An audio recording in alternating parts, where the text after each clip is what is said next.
Good afternoon. We told you in jury selection it was going to be 3 weeks, and it's now been 2 weeks, so we're a little bit ahead of schedule. This is our time for our closing argument, and I'm going to spend some time going through the evidence, and I'm going to spend some time going through the elements of the crime. I want you to know that I have been watching you diligently, taking notes and listening. So what I'm not going to do is spend a lot of time repeating everything that was said from the witness stand, because I know that you all listened, and I also want you to know that I really appreciate that, and I know the court does too. I told you during jury selection that it wasn't going to be easy, and it was not easy. Listening and watching and thinking about 4 young kids being gunned down in their school is not easy. You listen to every witness, you examine the evidence, and I suspect that many of you feel the way that we do, that it's difficult. But we owe it to the victims and their families to say what really happened. And you've listened and you've done that. In our system of justice, we have different roles to play, and each role is different. There are people who think it's the prosecutor's job to convict people. I don't think that's the prosecutor's job. I think my job and our job is to present the evidence and the facts and tell you the truth. And telling the truth sometimes means showing you things none of us want to see, some of us don't agree with, some of us don't like. But I believe that that's my job. We don't pick or choose the very best things, because I believe that you should have the truth. And I believe that it's not my job, nor is it right, to sanitize what happened in that school that day. Because if we don't tell you exactly what happened, then you don't know all the facts, and you don't know what the truth is.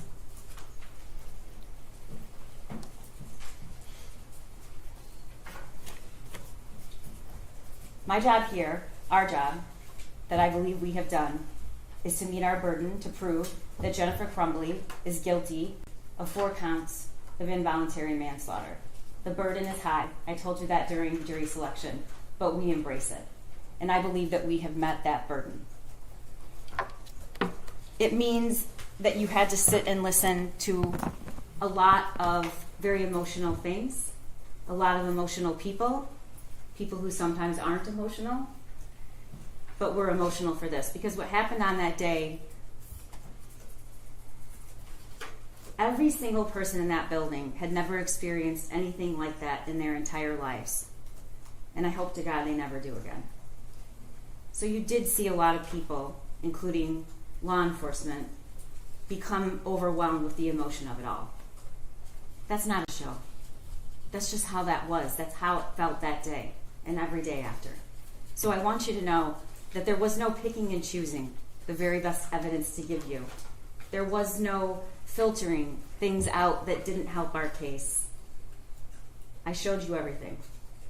And I called witnesses to the stand to say things I knew you probably wouldn't like. But my job is to give you all the facts. But my job is also to prove beyond a reasonable doubt that Jennifer Crumbley is guilty, and I believe we've done that. The defense also has an important job, to advocate and argue for their client, and they decide how they want to do that. And of course, the judge plays an important role. Her job is to call balls and strikes when 2 sides disagree, to make a ruling, and then to tell you what the law is. And she's going to do that as soon as we conclude here. And then there's your job. Your job is to decide what the truth is, what really happened, what are the facts, and then take those facts and find the truth and apply the law. The judge is going to give you instructions about the law, but I want you to go over what you now know, and I want you to think about it. And we're going to go over some of the evidence. But I also want to remind you that you're allowed to use your own observations and your own insight.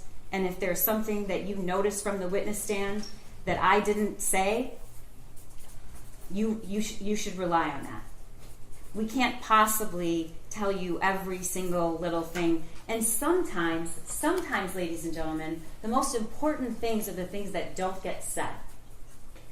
The most important things are the way the victim or the witness spoke, the way they answered a question. And I encourage you to rely on your own perceptions of that. I want to start out by talking to you about the elements of the crime. Involuntary manslaughter, she is charged with. This case is based on 2 theories. You're going to have all this in their jury room, but hopefully I'm going to explain it so well you will have no questions. These are dependent on 2 specific theories. One is the gross negligence in the performance of a lawful act, and that gross negligence caused death, and in doing so, the act that caused death, defendant acted in a grossly negligent manner.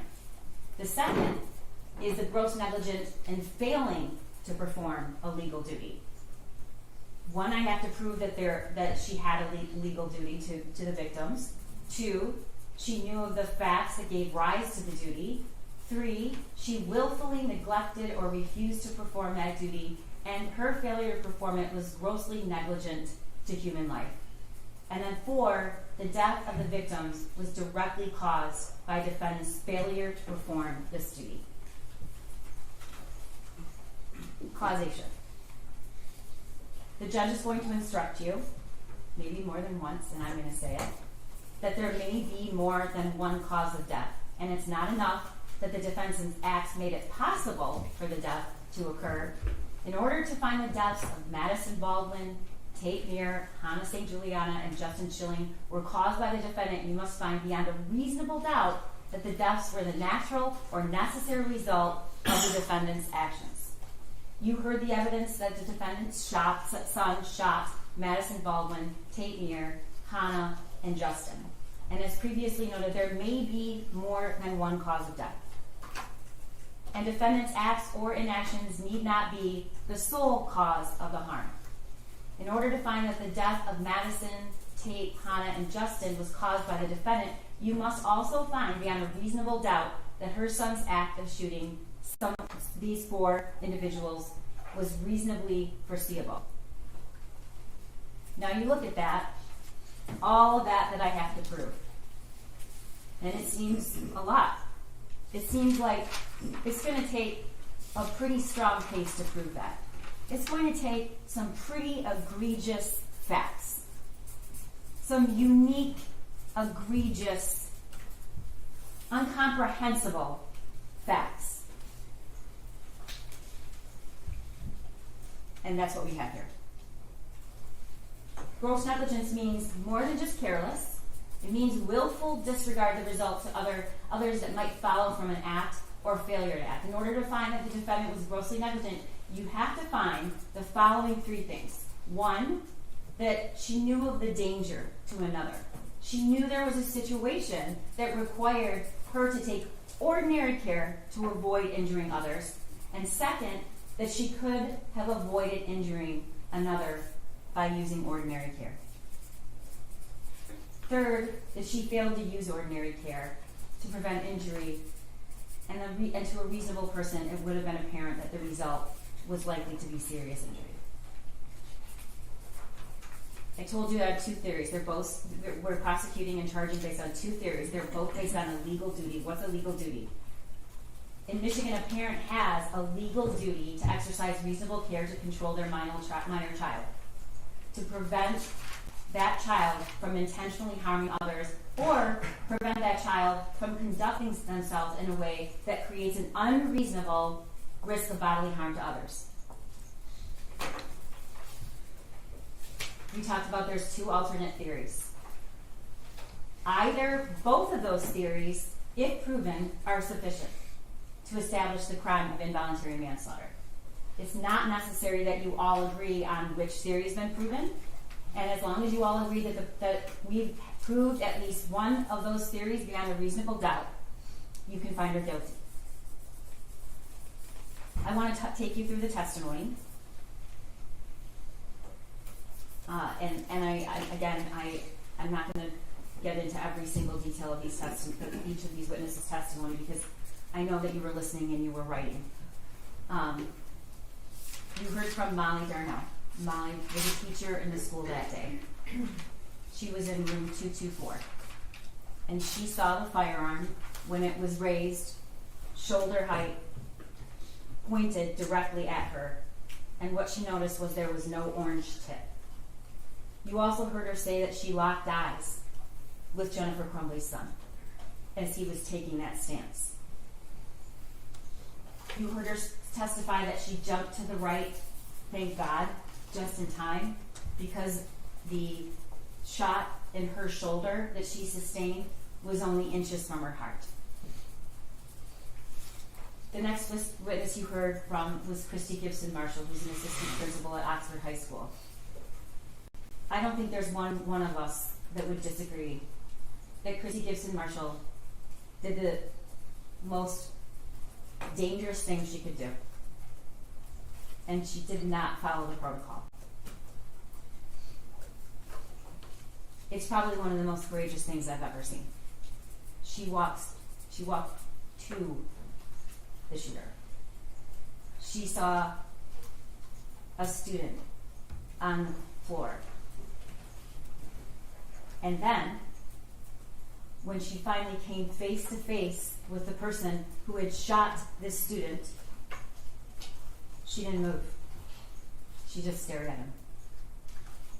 And he didn't shoot her. She testified that she knew him. She was his principal in middle school. And she just couldn't believe that he would do something like that because she knew him when he was in middle school. You saw the video of that day and what happened. And he just kept going. And even after he left and she had no idea where he was going, she didn't go hide anywhere. She didn't keep herself safe. She bent down to render aid and assistance to that student. And when she rolled him over, she realized it was Tate-Mir. We all know that she didn't and wasn't able to save Tate-Mir. We heard from Cammie Batt, who sold the Caltech and the Derringer to James in June of 2021. She also sold the 9mm Sig Sauer to James with the shooter present on November 26th, the day after Thanksgiving. She testified that James came in and pointed right at the Sig and said he's had his eye on it. She walked us through the process of purchasing a firearm. She talked about the trigger lock statement provided to James upon purchase and the cable lock provided with November 2021 on that gun purchase. Next, we heard from Special Agent Brett Brandon, who's sitting right here. You heard that when he was informed about the Oxford shooting, he left so quickly that when his partner came back, his chair was still spinning. And he raced and drove up there as fast as he possibly could because it was very much his own community. You heard he went right in and he found Lieutenant Willis and he said, "Do you know where the gun is and do you know where it came from and do you need help?" And so he was responsible for finding out where that gun came from, which he did.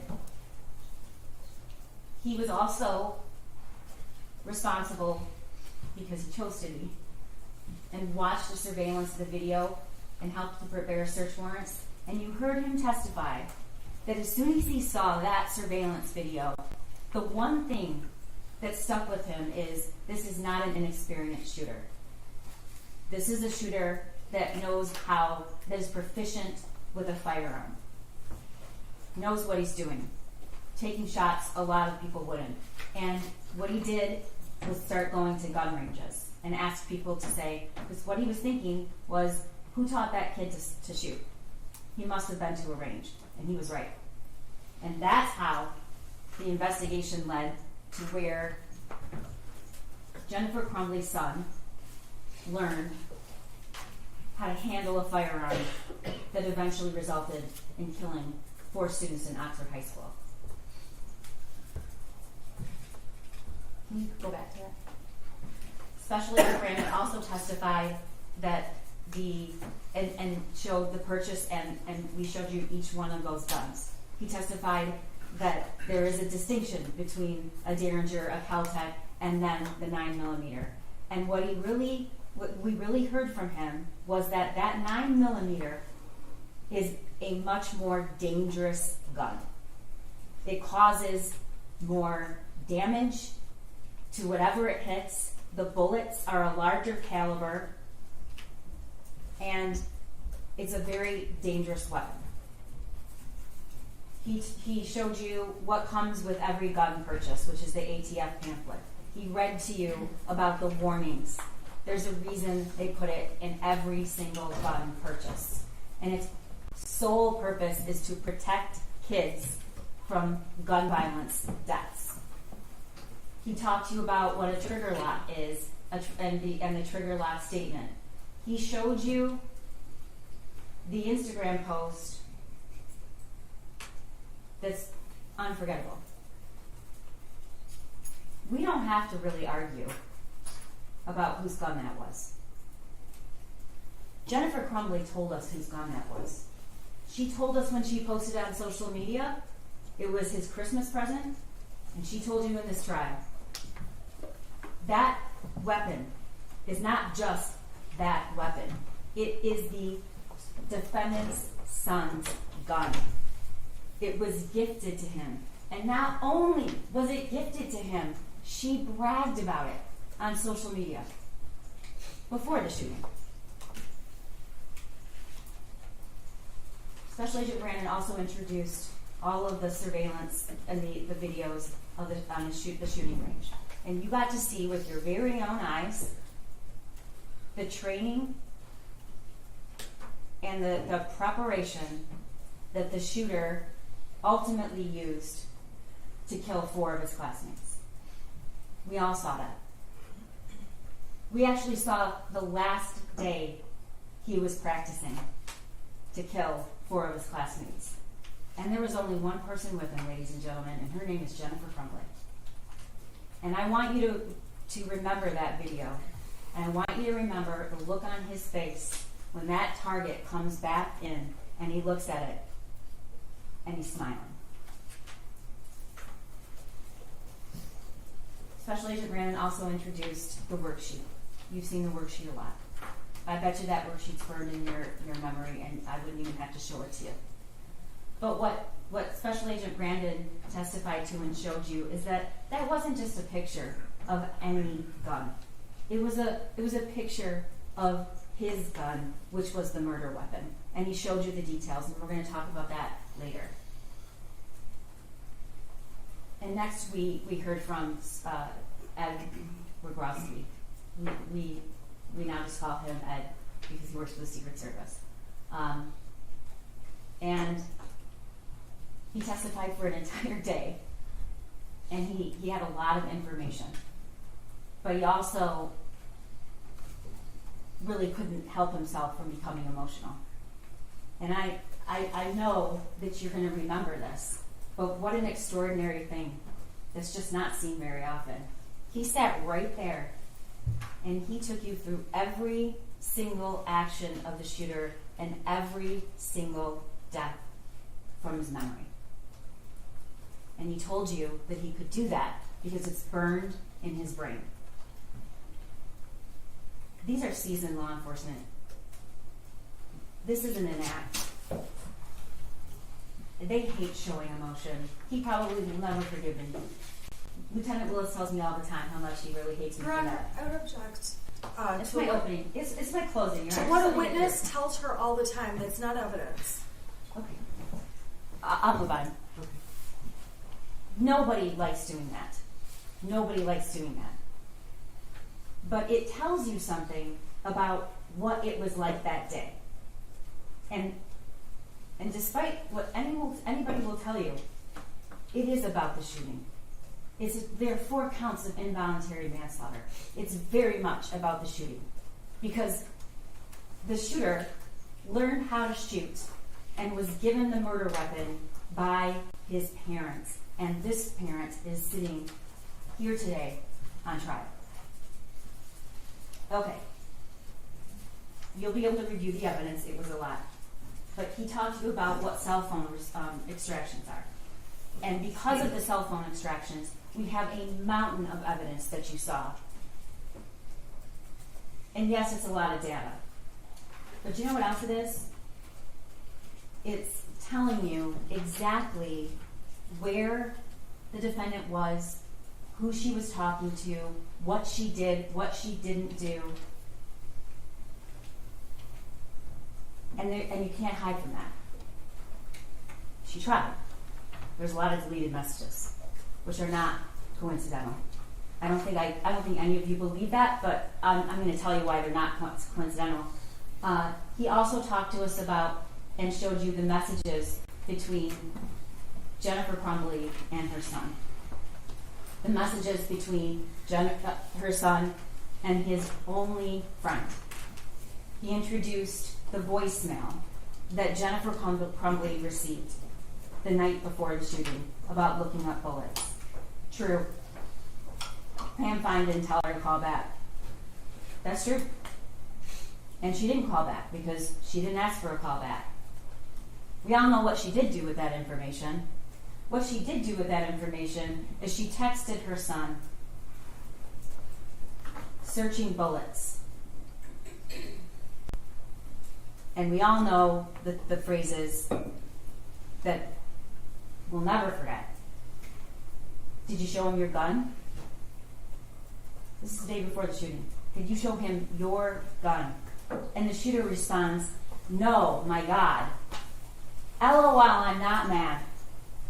You just have to learn not to get caught.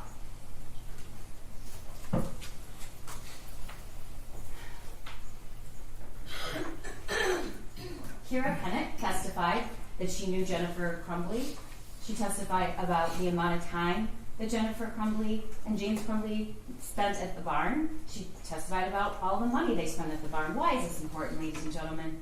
It's not to show you that somebody's a bad person for liking horses or spending a lot of money on horses. It isn't. And it's not to say that somebody should spend every waking hour that they're not at work at home with their teenager. That's not the purpose of this evidence.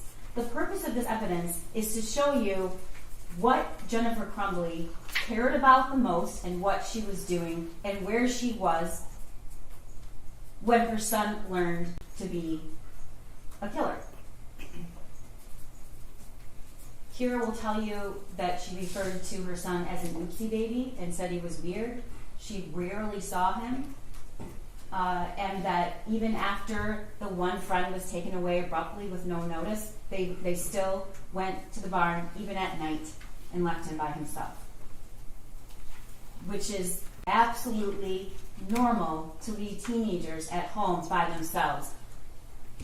Unless that teenager is showing signs of mental crisis and that teenager has lost the only person in the world that he has.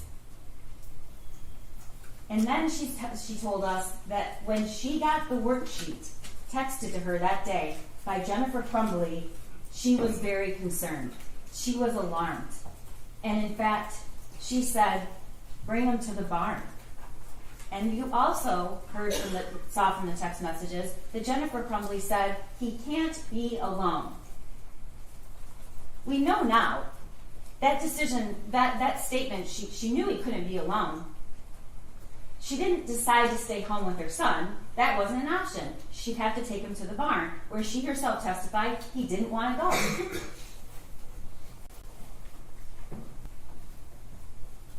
You heard from two people who were at that meeting that day, Sean Hopkins and Nick Ejab.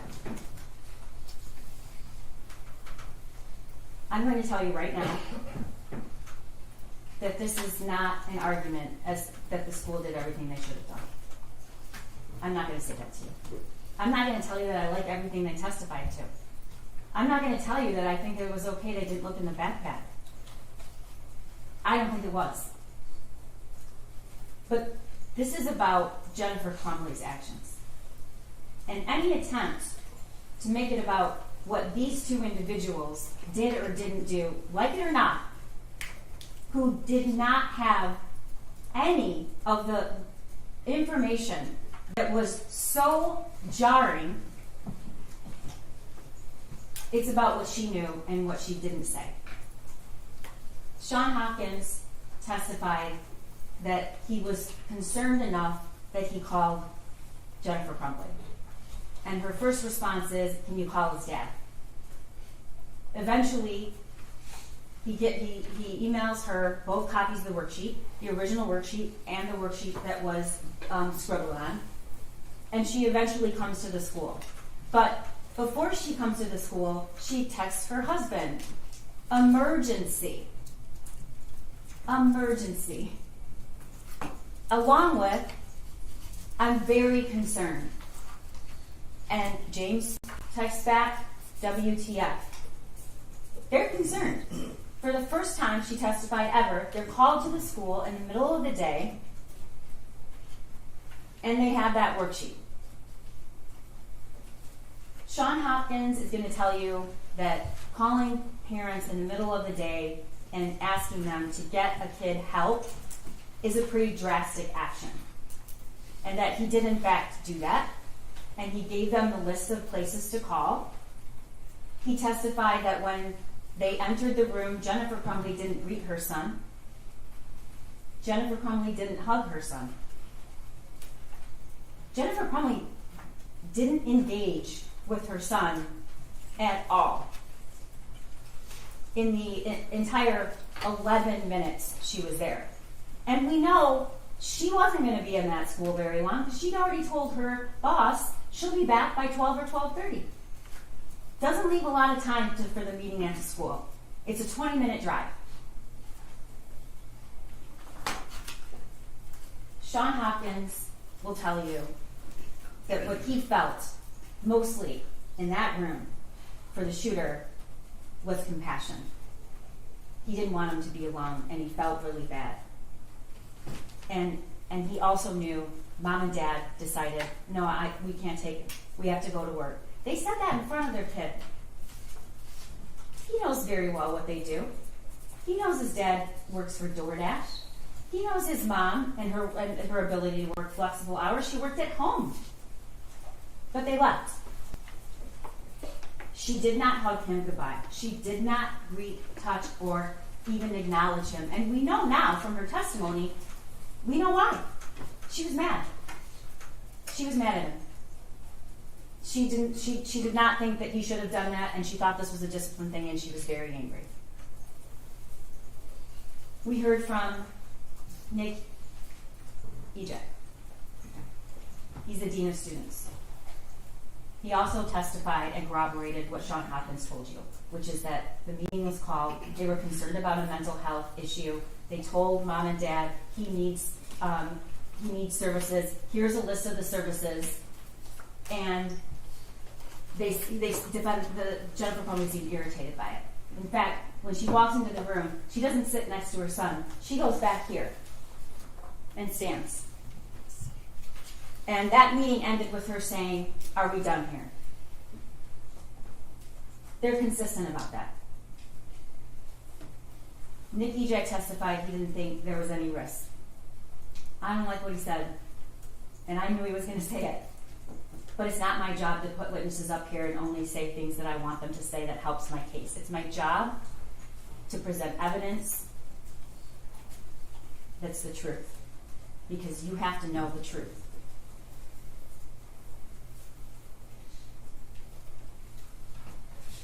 Sergeant Joseph Bryan is the first law enforcement that had contact with Jennifer Crumbley and her husband right after the shooting.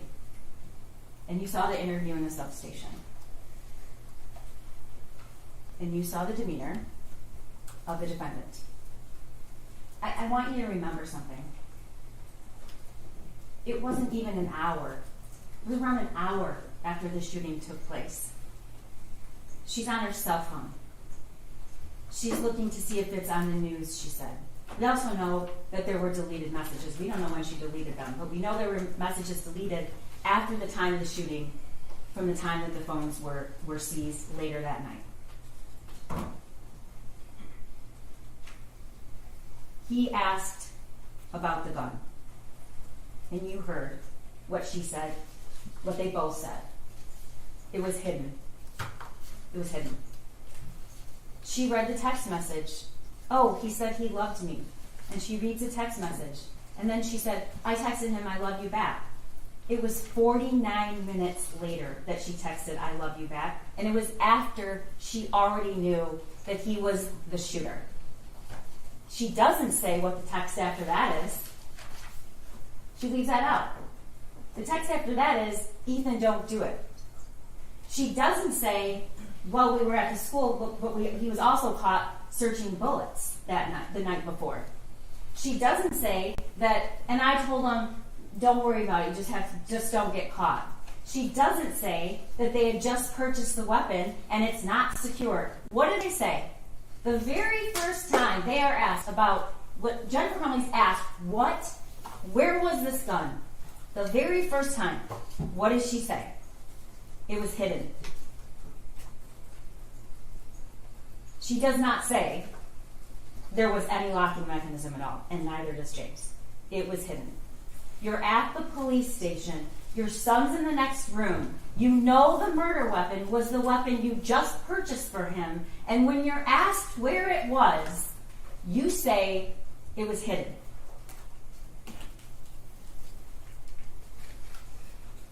We also heard from Andy Smith, who was Jennifer's boss. He testified she could have absolutely gone home. She works from home, and there's flexibility, that they have kids that come to work, that the meeting that she wanted to get to was not in any way mandatory, and he testified about some very bizarre communications.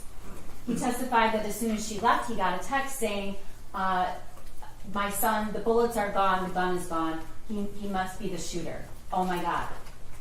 Those were deleted by Jennifer Crumbley. We don't know why. I think there's a lot of circumstantial evidence to suggest why, which is those are statements you don't want on your phone. And then, not 3 hours after her son shot and killed 4 people, and he's already in custody, and it's already clear that he is probably never, ever, ever going to be out of prison for the rest of his life, she's texting, don't judge me based on what he did. I need my job. Her explanation for that, she was in planning mode. The next witness is Amanda Holland, who testified that she came back to the work that day. She had the worksheet. Andy Smith also said she before the shooting occurred, she was down, she was sad. I feel like a failure as a parent. This is before the shooting. And she also tells Amanda about this, and she tells Amanda he can't be alone. So I'm just going to take him to the barn tonight. We can get to it a little bit later. I guess what's really hard to comprehend is how, before the shooting, just based on the meeting and what she knows and the drawing, she thinks she's a failure of a parent. But she sat right here and said, after all, she doesn't really think she was a failure as a parent. And that's after she knows everything that happened.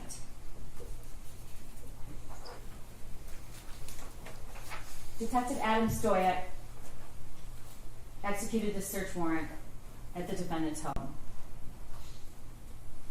I want to make it really clear. Jennifer Crumbley's not being charged with involuntary manslaughter because she has a dirty house. That's absurd. And you can see pictures so we can prove that she didn't have her house clean. I don't care if her house is clean or not, and I don't think you do either.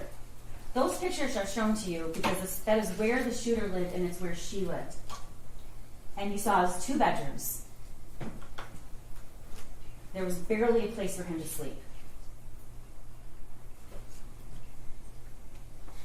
The testimony shows he had no person in his life after that friend left.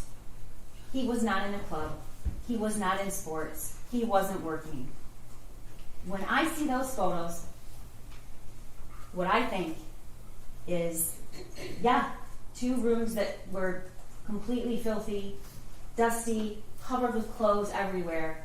But then I think, what? That is where he spent 99% of his time. It's where he ate Thanksgiving dinner, just days before the shooting. The search warrant photos were also shown to you so you could understand where these guns were stored. We have a pretty good idea that the Kel-Tec and the Derringer were in what's called the gun safe. The lock was 000, but we know that they were kept there. What do we know about the safe, the Jennifer Crumbley's son's gun? We know that there was a box on the bed and the ammunition next to it. This is the box. This is the box. I'm sorry, this is the thing. He's going to show you in a minute.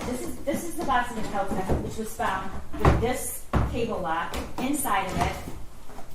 Where she kept the other guns? No.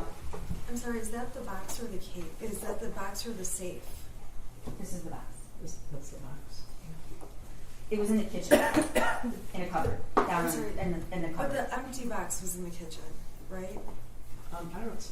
What exhibit Your number Honor, is that? this is my closing argument, and I would just like to finish, please. Sure. Can you tell us what exhibit number it is? Yes, it is 35. Go ahead. This was found in the kitchen. Inside is the cable lock.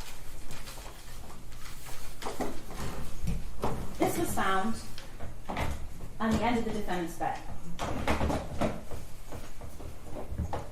Special Agent Brandon showed you what it's like to open this up and close it.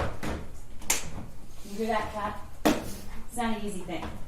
So what this was laid out on the defendant's bed, and the bullets are right next, the box of the ammunition is right next to it, empty.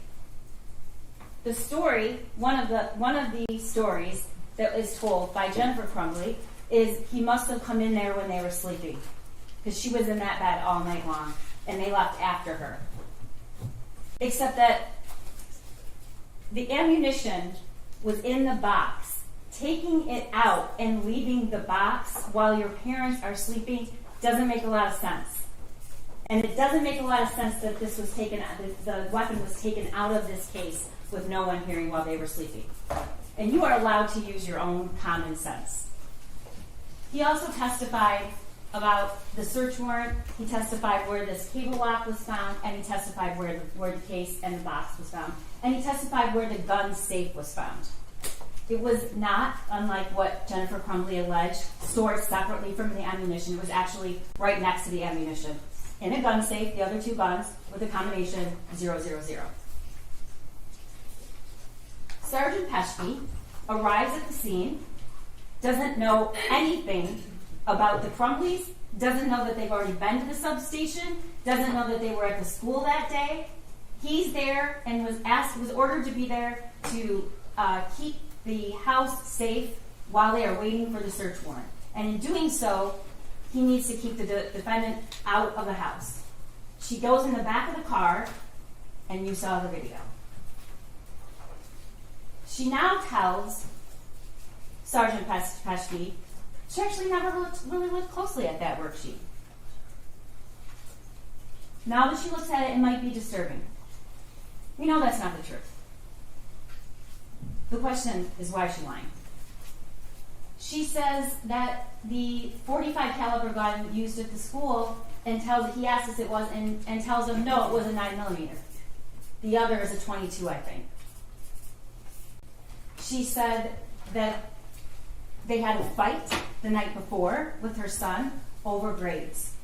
And she says, so we told him, no gun rage, no phone. Those are his trigger points. Ladies and gentlemen, that phone was never taken away from her son. We know that. We know that because he had it the night before, and he had it at the school. We know that because when Jennifer Crumbley was asked about it, and asked, when did you take this phone away? we know that he made that video in that shed about the school shooting with his phone at 10 o'clock. The gun was, or the phone was never taken away. Why is she saying that? I don't know. Then she says, my biggest fear was that he turned the gun on himself. And when he asked her, do you ever keep guns in your car? Here's what she did. Shook her head. It's not what she says here today. Next, we heard from Bob Patelis, who processed the scene. And you saw those pictures, and they were hard to see. He told you that there were 32 fired cartridge casings. He collected all that evidence, took all the photographs, and recovered the murder weapon. Lieutenant Marsvan was also at the school that day, and he testified that he picked up the phone and saw the screen and saw that the last text was, Ethan, don't do it, from Mom. He executes search warrants for all of the devices and the home and sends a team, including Officer Peschke, to secure the house before the search warrant is executed, which is what they do. He testified that when he went into the house, he finally got there and he needed their phones. And he testified that Jennifer Crumbley said, no, I don't want to give you my phone. I'm not giving you my phone. She finally relents because her husband says they're going to get it either way. And then she doesn't want to give the passcode up. She doesn't want to give the phone up. But the most important thing that Lieutenant Marsman said is when he described how he had to identify the body of Hannah in Madison that day. Dave Hendrick is retired, but he's the former sergeant in charge of the fugitive apprehension team we call FAT. And his job, his only job, when he was doing that, is to find people who have felony warrants and haven't turned up. He has a lot of ways to figure that out. But he was asked to find Jennifer and James Crumbley to make sure they turn themselves in. But one of the other primary goals he has is that they turn themselves in safely. And she was given every opportunity to do that, and she did not. I want to talk to you about something. The judge is going to instruct you that you can consider flight. It's not an element to the crime. I don't have to prove that they fled. The reason we introduce this evidence is she's going to instruct you that you can use that as a sign of consciousness of guilt. What do you do if you know you've done something wrong? You can use that to show consciousness of guilt. And we're going to get to it, but I believe we have shown that beyond a reasonable doubt. He's going to tell you that the defendant, with her husband, immediately began to avoid detection because they're pulling cash out. They're pulling cash out of their son's bank account. They're pulling cash out of their bank account. Where's their son during this time? He's at Children's Village being arraigned with this court-appointed lawyer, where they had the opportunity to go see him, or the opportunity to go to that arraignment, and they did not. Because they never even went, they fled their house and went to a hotel, and then they ended up at an extended stay, and that is where they ultimately left one of the Kias, backed into a parking space. He's going to tell you that he eventually did apprehend the defendant. You've heard a lot about that. And he's going to tell you that there were hundreds of law enforcement officials on the scene when she was apprehended. Luke Kirtley, I know you will not forget him, coincidentally knew a lot about cars, and coincidentally pulled into that parking lot right about the time, and coincidentally had just seen the wanted poster, he called it, with a description of the cars and a photo of the defendant. And coincidentally thought, maybe that's the car. And you watch the video where he goes around and he sees the license plate and he plays it cool and slowly walks into the building and then makes the call to 911. He describes to you how within minutes police officers arrived, and then swarms of law enforcement arrived. SWAT, the marshals, ATF, the sheriff's department, Detroit PD, all sorts of law enforcement show up immediately. He also testified that the unit where Jennifer Crumbley was actually found was very close to his, and it faced the parking lot, and the whole wall was windows, and it was on the first floor. And he's going to tell you that the whole parking lot was lit up with law enforcement, lights, sirens, all kinds of things. Next, we heard from Corporal David Shaw, and he testified that once he got there, they took a 35-pound ram to breach the door, which was right outside the unit where the defendant was found.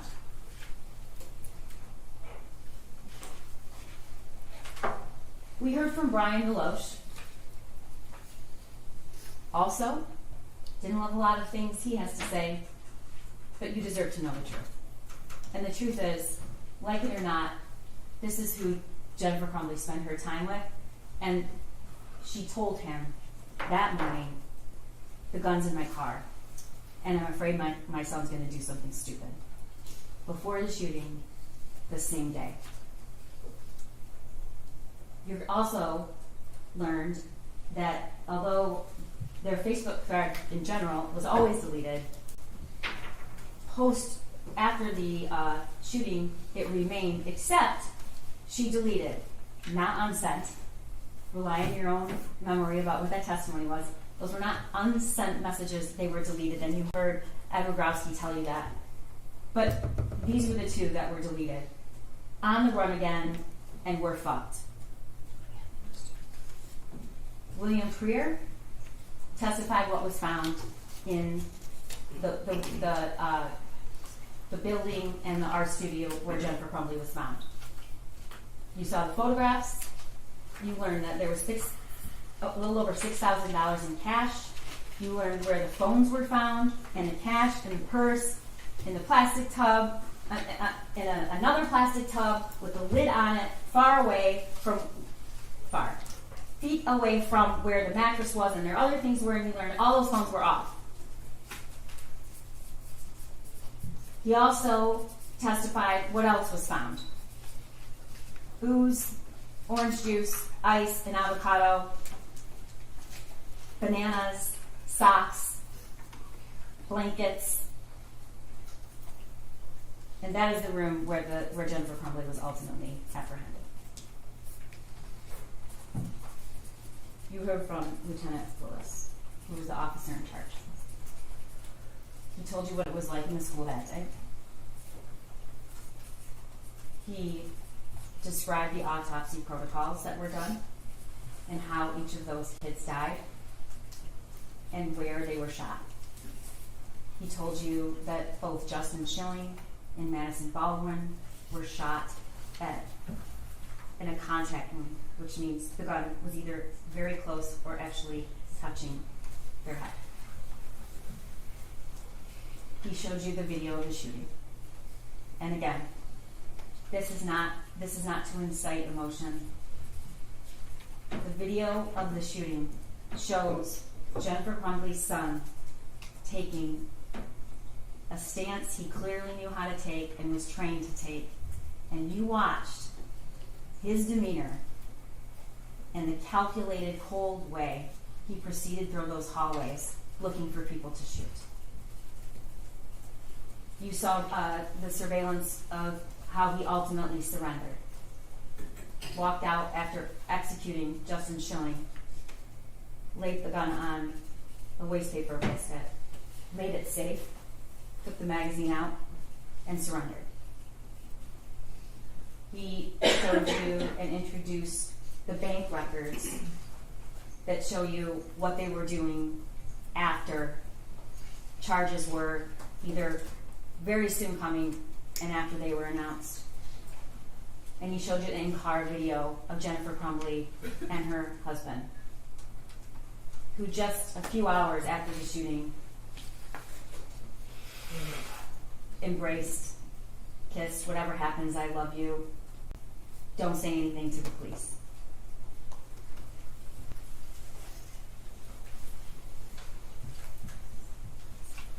One of the elements we have to prove is what a person using ordinary care would have known about whether or not there was a situation that they needed to exercise ordinary care. So the defendant's knowledge about her son matters. But it's two different stories. It's what she knew before the shooting, and it's what she said she knew after. Before the shooting, she tells Kira, my son's weird. She always refers to him as an oopsie baby. She tells Amanda Holland he's lonely. He's hearing things around the house sometimes. She says, I'm a failure as a parent. The message to her son's friend's mother, he's kind of depressed in April. She texts that. And then the messages from her son. The messages in March about he's seeing things. Things are flying off the table.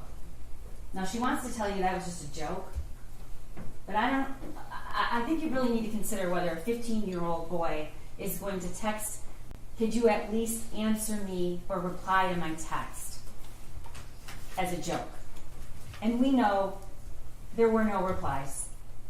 There were missed calls. He called her. There were no replies. And she told us why. He was just messing around. But after the shooting, in the in-car, we hear her say, he's never been in trouble. He's never done anything. He's never done anything wrong. He's a good kid. Also in the in-car, I never even thought like he would have any mental issues. Like he never exerted any type of anger. He's never exerted anything. He's just like one of those mellow, laid-back kids. In the substation, he's never done anything. He's never done anything bad. After the shooting to Brian Lowe, she's never done anything wrong.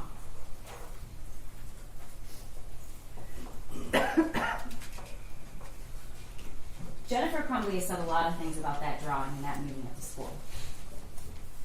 She sent the drawing to James and Kira and Andrew, as I said before, with the call now, emergency. She told Kira he couldn't be left alone. She tells Andy she needs to get him counseling, and she tells Amanda that the drawing was really scary. She agrees. After, this is what she says in the substation. Nobody didn't seem worried about it, and he said that my son's more than welcome to stay at the school, or he could go home. And I really wish we had taken him home. In the in-car, she said, I didn't even look at that closely. Now that I do, when I was at the substation, I looked at it closely, which we know is not true.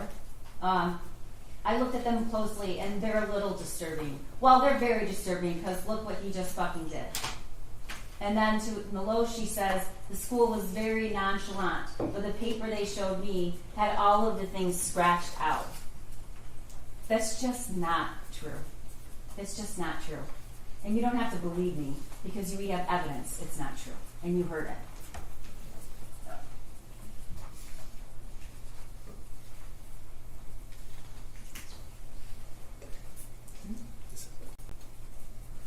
The statements about the gun are also numerous. She said, we've heard her testify the gun was in her car. We know that she's acknowledged that she drove to the gun range. There was no lock on the gun when she drove there. She returned with the gun. There was no lock on it, but she said James locked the gun when he got home. She didn't see him do it. She testifies at trial. James is responsible for the gun. In the substation, though, when asked where the gun was, hidden. In the in-car interview, James flew home and he's like, I had the gun hidden and I told him where I hid the bullets. He asked whether she kept the gun in her car. She shakes her head no. And she tells Maloche, after, the next day, we had the string lock on it that came with in the case. Everything was secured, not loaded, bullets stored separately. Oh my God, oh my God, oh my God. That is not what she says in the substation. Jennifer Crumbley begins distancing herself from her own responsibility about the gun. You heard her testify that they wanted to get the gun. It was my son and my husband. My son did a lot of research on the gun. I guess when I was shopping. She doesn't say she didn't know. She doesn't say that she didn't approve. She says it really interfered with going to get Christmas trees. That was what she was upset about. And she said it's James's responsibility. However, as I've shown over and over, at the substation and in the car, it's we. It's we take him to the range. It's our hobby. We go to the gun range. That's what we do. We just got him this gun. Sitting here today, it's all James' fault. It's not hers. And then, of course, the statement that we don't really have to question whose weapon it was. Jennifer Crumbley posts, Ethan and James Crumbley both got handguns this week, testing them out at the range. That's in June. The evidence really shows that the shooter owned 2 guns. But for sure, she acknowledges Mom and Sunday testing out his new Christmas present.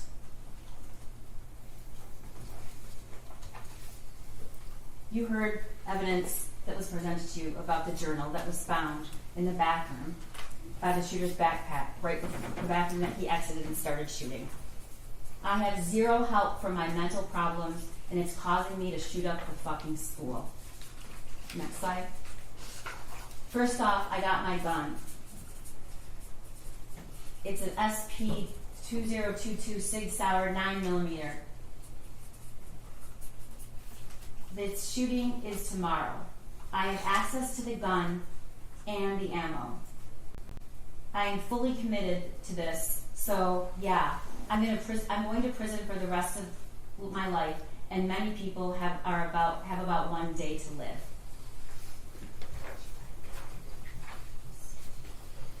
One of the things I want you to ask yourself when you go back in that room is why, after hearing that there's an active shooter situation and knowing that your son is involved, you are taking the time to delete text messages. And look at the messages that were deleted. We're on the run again. Helicopters, not sure where to. I'll message you. And we're fucked. Deletes. The gun is gone and so are the bullets. Oh my God, Andy, he's going to kill himself. He must be the shooter. Ethan did it. Those were deleted from her phone. She deletes all of the things she says about the drawing to Kira, including making sure that she still was going to get her lesson that night. This is the timeline from when in March, which you've heard a lot of testimony starting in about March, was where we first have evidence that he was struggling, he was hallucinating, he was seeing things, and he wanted her to text back and she didn't. We know that he had some incident, and he says it's a mental breakdown in April. You saw text messages between James and Jennifer saying, did he say anything about last night? He woke up in our bed, he didn't know where he was. We don't know what that was about, but we certainly know that that is not evidence of somebody who is completely fine and stable. In fact, lots of messages from Jennifer Crumbley saying, I'm worried. I'm worried he's going to do something stupid. In April, she texts her friend that she thinks he's depressed. The Caltech and the Derringer was purchased in June. They go to the shooting range in June. They go to the shooting range in August. They go to the shooting range in September. And then in November, they buy the Sig Sauer.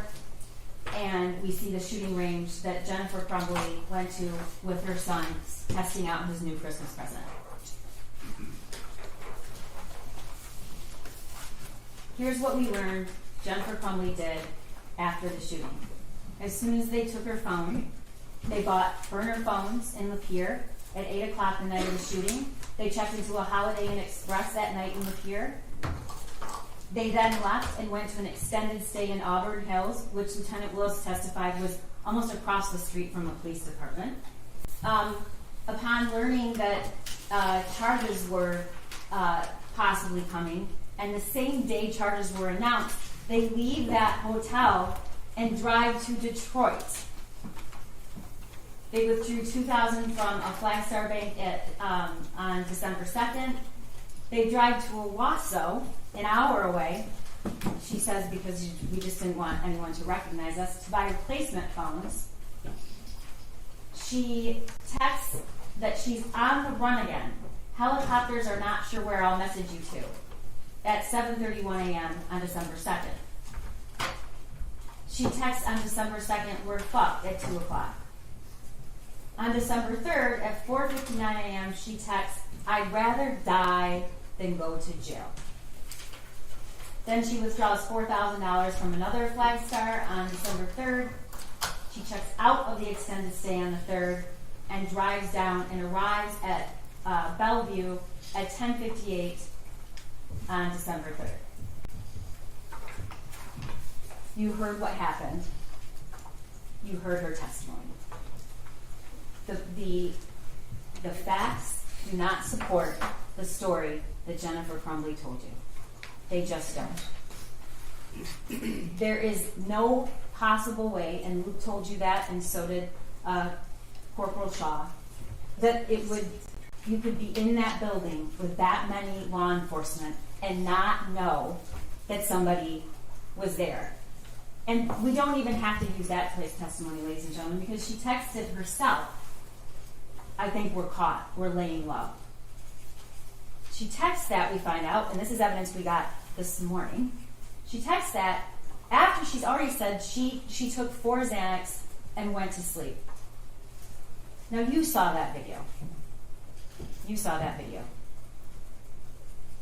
All those people, for over 2 hours, they're sleeping, and even when they come into the room, they still don't even act like they get up. It's just not true. And we know it's not true because they'd already taken steps. She had hidden the phones, powered them down, separate from all the other things they had, with the cash.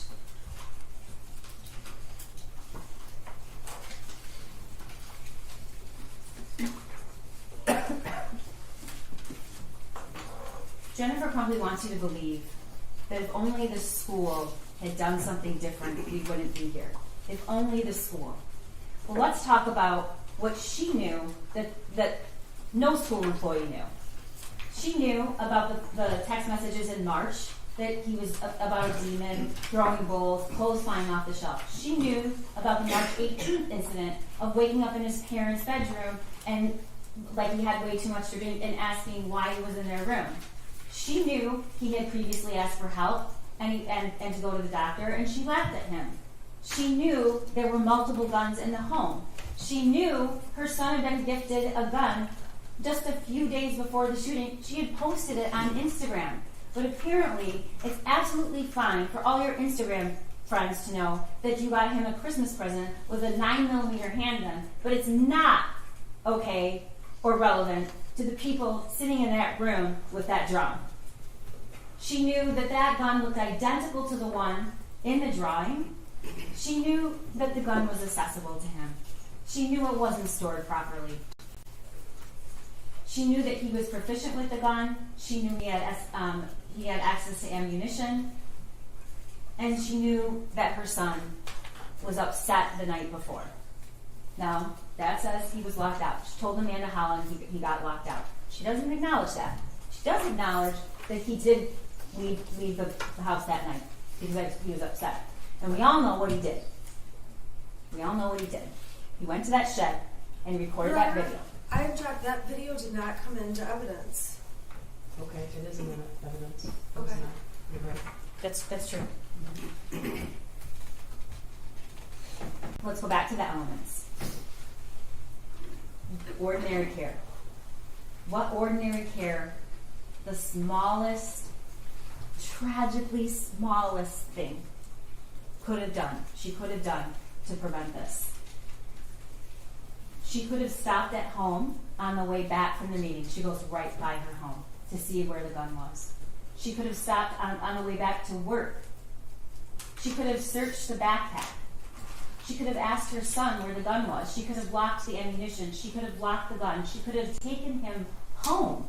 She could have taken him to work. He could have gone with Dad. He was door dashing. She could have told the school that they just gifted him a gun. She could have embraced her son. She could have said, can we talk to him for a minute alone? She could have looked at him and said, I care about you, I love you. She could have at least acknowledged he was in the room. She could have told the school about her son being in crisis previously and asking for help.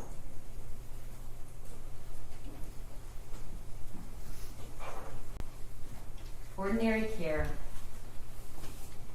would have included all of those things. And the tragic part about it is none of it was hard. None of it. The smallest thing, just the smallest thing, could have saved Hannah and Tate and Justin and Madison. The smallest of things. I have to prove that there's reasonable foreseeability. And that worksheet right there that Jennifer Crumbley saw just hours before the shooting is reasonable foreseeability. And we're going to show you in the next slide. That's the picture of the gun. It's not just any gun, ladies and gentlemen. It's the gun that they just gave him. Blood everywhere. That's what he wrote with ammunition. I didn't show you the picture with the blood because I don't think you need to see it again. But we know what happened in that school and in that hallway. Here's a picture with 2 bullet holes and blood coming out of the figure's head. And look at that.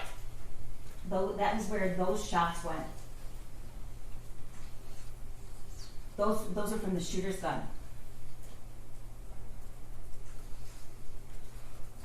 The thoughts won't stop. Help me. These are all of the things that were texted to Jennifer Crumbley.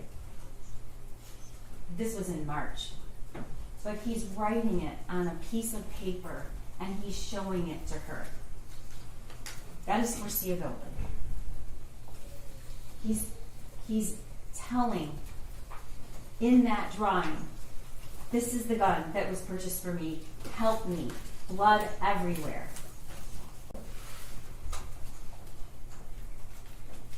The world is dead. I know you won't ever forget the video, but if you look at the defendant's son and see that there was no emotion, none.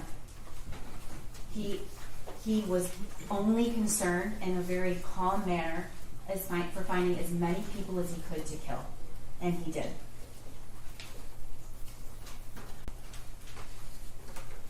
My life is useless.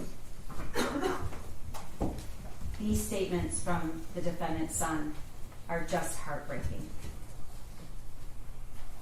I asked my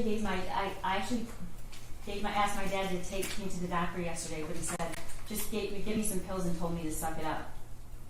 Like, it's at the point that I'm asking to go to the doctor. My mom laughed when I told her, but I am having bad insomnia right now. I need help. I was thinking I could call 911 so I could go to the hospital, but then my parents would be really pissed.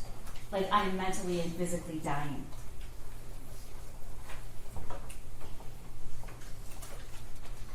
Let's talk about the cable lock. Jennifer Crumbley says that the cable, the weapon was used, but it was locked in a cable lock that came with the case. This cable lock that came is the cable lock that came in that case with the SIG. It's never been opened and it's never been used.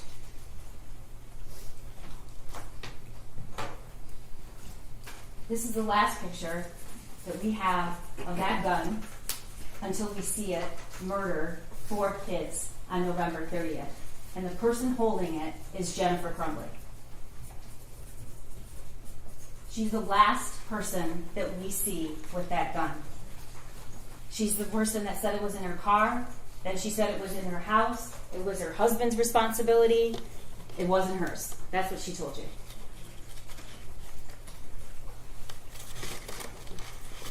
She knew he was distraught the night before. He texted her, "I love you." She told you that's never happened before. She did think it was abnormal or odd. She knew he was looking up bullets in the school. She knew he was watching violent videos. She knew he was proficient with guns. She knew he was previously in crisis. She knew his only friend that he talked to was just gone. She knew all those things.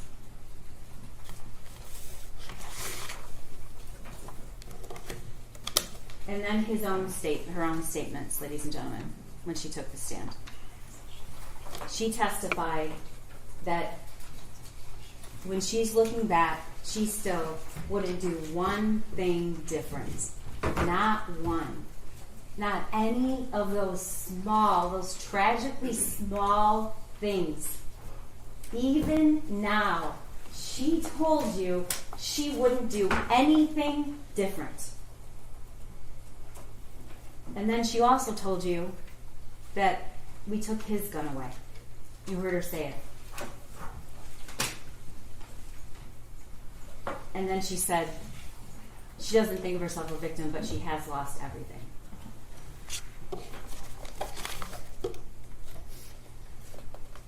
You're going to hear the instructions from the judge, and you're going to take the facts and the witnesses and the evidence and use what you promised to use, which is impartial, honest assessment, and find what you believe the facts are in this case. The flight, evidence of the flight and what they did after is not an element I have to prove. But what does it show? It shows the minute this shooting became public and ended up in the paper and the media, Jennifer Crumbley started telling a story, and then she ran.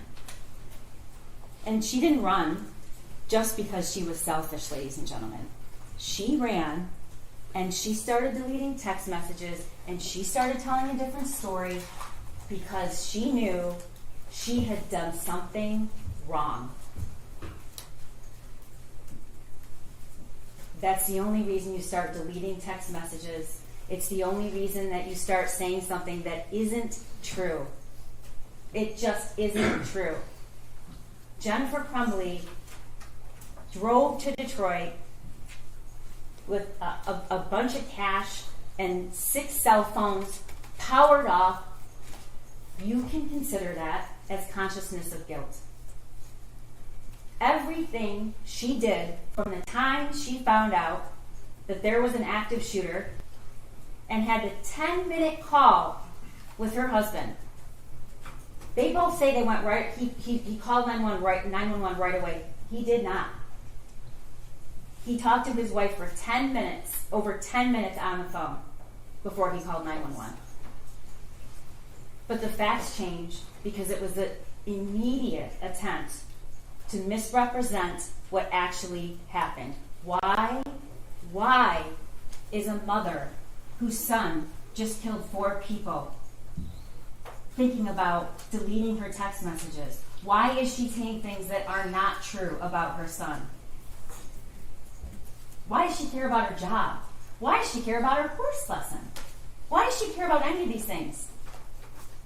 Because she knew she did something wrong. And she's deleting all of those things because she wants you to believe that she's somebody she's not. And you know what she's not? She is not somebody that used ordinary care to prevent what was foreseeable, reasonably foreseeable, that could have happened. Injury or death. And it did. It did. Those words on that paper helped me. She walked out of that school within 11 minutes, didn't so much even address her son. She did not give him the help that he wanted. And you can argue about the months before and the weeks before, but if you just even look at what happened that day, she walked out of that school and she knew something bad might happen. What does she do when she gets back to work? She all of a sudden texts her son, "Are you okay? You can talk to us." These are the actions of somebody who was worried. She was worried and she was concerned and she was panicked until after. And then it's a different story. Why? Because she knew she had done something wrong. She walked out of that school when just the smallest of things could have saved, could have helped Hannah and Tate and Madison and Justin. Just the smallest of things. And not only did she not do it, she doesn't even regret it. We have proven beyond a reasonable doubt that she is guilty of 4 counts of involuntary manslaughter. It's a rare case. It takes some really egregious facts. It takes the unthinkable. And she has done the unthinkable. And because of that, 4 kids have died. So I'm asking you to go back when you hear the law, review the evidence, and find her guilty, because we have proven our verdict. Thank you.